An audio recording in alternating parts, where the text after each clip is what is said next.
Hello YouTube, Ninja Sameto here, and today, well, I have to make a cassette.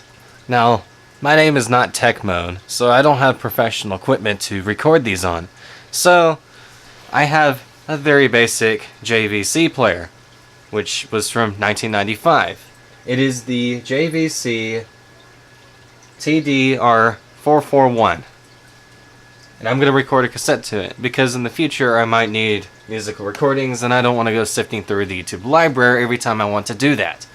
So I'll just simply take a recording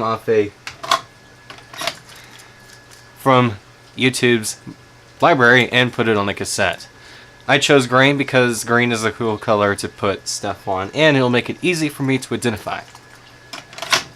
So let's get on to it. Great framing. So here is the tape player that you see here. Now, first of all, you need to put the tape in, which I already have, and make sure that the time is reset, because that will be useful to know what time you have left. Some players don't have a digital readout like this one does, especially ones before 1990s. 80s, 70s usually use an analog counter. This one has a digital one, so that makes it a little bit easier. Keeps track of it in minutes. So the first thing we need to do is play a music track. Now I already have the cassette overwrite protection bypassed, so I can play on the to re-record on the cassette. These cassettes were previously used for some other purpose, and I have wiped them, and now they are blank tapes. This does not sound as good. However, it is much cheaper to acquire a lot of cassettes through eBay than buying blank cassettes, which may not work. You kind of do gamble though. If you buy ones from the 70s, then your likelihood that that will work is pretty slim. Okay, so first I will play a track from the YouTube audio library. The first thing we need to do is adjust the recording level. Engage the recording to pause and get the level up.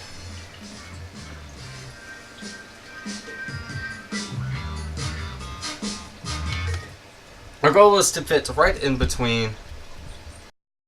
When doing your recording test, you want to make sure that the levels or the peaks need to be right at 0 or 2, just depending on the tape type. This is a type 1 tape, so I don't need to be concerned about it going over. Usually 0 is pretty good. So just play a little bit of it and then see where the levels is. As you can see on the right channel, it's a little bit more, so I'll just turn the bounce down just a little bit.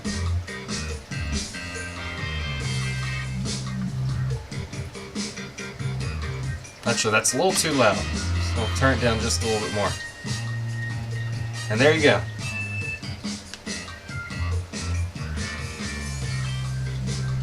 Looks good to me.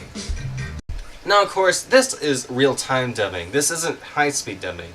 So that means for every second that you record from the device is 1 second that it'll take. It's not high-speed dubbing. However, the audio quality is much better, and this player doesn't support high dB dubbing. So, but you know, it's one take dead. What do you expect? So now we have to do the recording part. For the most part, the only other thing you really need to be concerned about, at least for these types of players, is it's a good idea to engage the reverse mode.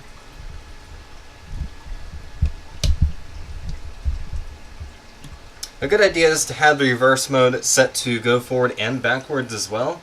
If you want to do like different things on different sides and you just want to run it, then you can switch it to the one way. But for the purpose I need it for, I want the two-way. A good tip or a trick, you may per se, if you're new to using these again, especially when you use older ones, it's a good idea to knock them just a little bit. This allows them to, the tape here, to loosen just a little bit. You don't want to slam it on the ground, because then the plastic will shatter, and then your tape will be pretty useless. However, this allows it to unlock. It allows the player or recorder to maintain a stable speed while recording, and it will just make the tape last much longer. This is useful if the tape hasn't been used in over a decade or 2 decades. And you don't want the tape to bend, snap, or even stretch. I said that wrong. You don't want it to bend, speed change, or even snap.